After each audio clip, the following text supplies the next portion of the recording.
శ్రీశ్రీ చెప్పింది కదా, ఆఖరి సోషల్ మీడియాని డిపెండ్ అయినాం. ఈ సోషల్ ఎందుకన్నామంటే అది అన్సోషల్, అసాంఘిక శక్తుల చేతుల్లో ఉంది కాబట్టి అన్సోషల్ అయింది. శ్రీశ్రీ చెప్పినట్టు పెట్టుబడికి కట్టుకథకు పుట్టిన విషపత్రికలు ఆంధ్రుల దిన పత్రికలు. పత్రికలు గోరంతలు కొండంతలు చేస్తాయి, కొండలు గోలుకొండలు దాచేస్తాయి. చలపతిరావు గారు చెప్పారు, nobody writes editorials, everybody writes proprietorials. Every proprietor is invariably owner of a jute mill or textile mill. It is not jute mill, it is జూటా మిల్, అబద్ధాల మిల్లు అన్నాడు. అంతే కదా. Freedom of press is freedom of owner of printing machines. ఇంకో మాట చెప్పింది, మనం press క్లబ్లో కూర్చున్నాం. Journalism has become toasting, feasting and fitting job. విందు మందు వినోదం.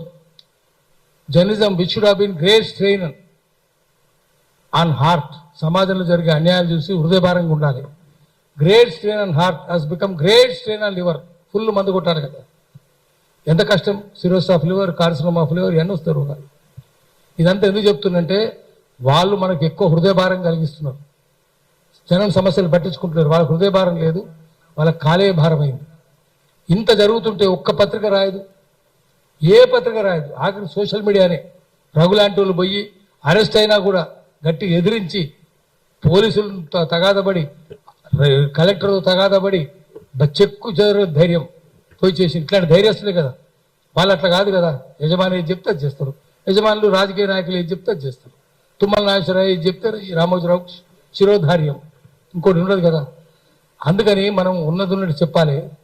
దానికి పత్రికలు ఏం చేస్తాయి, రాజకీయ నాయకులు ఏం చేస్తారు? రండి, ముందుకు రండి. అది మనం ఒక చిన్న చెప్తా. సత్యము అసత్యము, ఇక్కడ మేము చెప్పింది సత్యాలు అసత్యాలు అర్ధ సత్యాలు. ఎందుకు పెట్టినామంటే ఎపిస్టెమాలజీ అని ఒక శాస్త్రం ఉంది.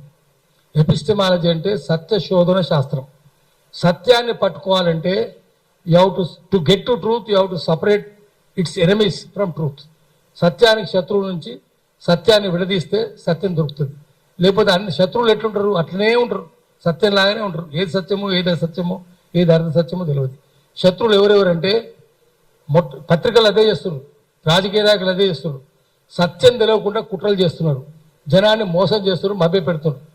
ఏమేం చేస్తున్నారు, ఏమేం ట్రూత్ సత్యాలు, ఏమేమి శత్రువులు అంటే first lies are enemies of truth. అబద్ధాలు అవి మోసపూరితమని, లైస్ ఆర్ మిస్చివస్. రెండవది అన్ట్రూత్, అసత్యం, అది అమాయకత్వం, చిన్నపిల్ల ఇన్నోసెంట్, చిన్నపిల్లలు చెప్పేది. తూర్పు ఏంటంటే వాడు పడమలు చూపిస్తారు, దాంట్లో మోసం ఉందా? అమాయకత్వం కదా, అది అన్ట్రూత్. అది ఇంకోటి half truth is worse than both. ఈ రెండింటికంటే ప్రమాదం అర్ధ సత్యం. ఈ తర్వాత ప్రీవారికేషన్, ఇప్పుడు అవసరమో చెప్పాలి, అడిగిన సమయంలో చెప్పకుండా రేపు చెప్తా ఎల్లుండి చెప్తా అని వాయిదా వేసుకుంటూ పోతుంది. ప్రీవారికేషన్, డిస్టార్షన్, అది కూడా ఒక శత్రువు. ఇంకొక శత్రువు ఏంటంటే సాఫిస్ట్రీ. సాఫిస్ట్రీ అంటే మేధావి, అతి తెలివైనడు, వాడు పెద్ద శత్రువు సత్యానికి. దిగజారిన మేధావి వాడు ఏంటంటే అసత్యాన్ని సత్యమని నమ్మబలుకుతాడు, సత్యాన్ని అసత్యం అని కూడా నమ్మబలుకుతాడు. అది సాఫిస్ట్, డీజనరేట్ సాఫిస్ట్ అంటారు. అంటే దిగజారిన మేధావులు. అందరు మేధావులే. తెలంగాణ ఎవరు తెచ్చినట్టే మేధావులు ఏం చెప్పారు? కేసీఆర్ అన్నాడు. కేసీఆర్ కంటే ముందు బలైన వాళ్ళు బెల్లెత్త పేరు చెప్పారు. ఎవడన్నా గద్దర్ పేరు ఆరుతూటాలు తీసుకుంటారు కదా, ఇక్కిరి సిద్ధులు, ముఖా కరుణాకరు, ఆజం అలీ, శ్రీరాములు యాదవ్, ఎంతమందిని చంపేసేవాడు. ఒక్కడు చెప్పాడు పత్రికలు, ఏమి రాదు. భారత బెల్లెలత పేరే రాదు. బెల్లెలతను చంపినప్పుడు ఎక్కడ కేసీఆర్, చంద్రబాబు పాదాలు తీసుకుంటున్నాడు. చంద్రబాబు ఏం చెప్తారు? ఇది అన్నిటికంటే వర్స్ట్ ఎనిమి ఏంటంటే, ట్రూత్కి ఏంటంటే అన్నిటికంటే వర్స్ట్ ఎనిమి ఈజ్ ఫ్యాక్ట్. వాస్తవం అనేది సత్యానికి అత్యంత ప్రమాదకరమైన శత్రువు. ఫ్యాక్ట్ ఏంటి, ట్రూత్ ఏంటి అంటే, ఆయన సైకిల్ దొక్కుతుండే ఉంటుంది. ఈ cycling is fact but not truth. ఎందుకంటే కాళ్ళు ఆడుతున్నాయా? ఆడుతున్నాయి. పెడలు తిరుగుతుందా? తిరుగుతుంది. చైన్ తిరుగుతుందా? తిరుగుతుంది. చక్రం తిరుగుతుందా? తిరుగుతుంది. దమ్ము తీస్తున్నాడు, ఆయాసపడుతున్నాడు, రొప్పుతున్నాడు, చెమట కక్కుతున్నాడు. ఇవన్నీ వాస్తవం కానీ సత్యం కాదు. ఎందుకంటే ఆయన స్టాండేజ్ సైకిల్ దొక్కుతున్నాడు. ఎక్కడ పోతుంది స్టాండేజ్ సైకిల్ దొక్కితే? ముందుకు పోదు కదా. ఇక నడుస్తున్నా, బాగా నడుస్తున్నాడు. ఎక్కడ నడుస్తున్నాడు? ట్రెడ్మిల్ మీద నడుస్తున్నాడు. ముందుకు పోతాడు ఆయన. నడకెట్లయితుంది అది? అందుకని ఈ ఇన్నిటిని సపరేట్ చేయాలి. అందుకనే మీ శీర్షిక పెట్టినాం, సత్యాలు అసత్యాలు అర్ధ సత్యాలు. సత్యానికి ఇంతమంది శత్రువులు ఉన్నారు కదా. ఆ శత్రువులు ఎవరెవరంటే తుమ్మల నాగేశ్వరరావు పెద్ద శత్రువు, ఆ తర్వాత తుమ్మల నాగేశ్వరరావు ఇట్లా చెప్తే అట్లా నడుచుకునే వాళ్ళు పొంగులేటి ఆ జిల్లా అంతే కదా, ఎందుకంటే తుమ్మల నాగేశ్వరరావు చంద్రబాబు మనిషి. ఆ తర్వాత బట్టి నోరు కూడా ఇప్పుడు జరుగుతుంటాయి. ద్రౌపదికి అవమానం జరుగుతుంది, భీష్మాచార్యుడు, ద్రోణాచార్యుడు, కృపాచార్యుడు, అశ్వత్థామ నోరిపిండ ఆయన ఇప్పుడు.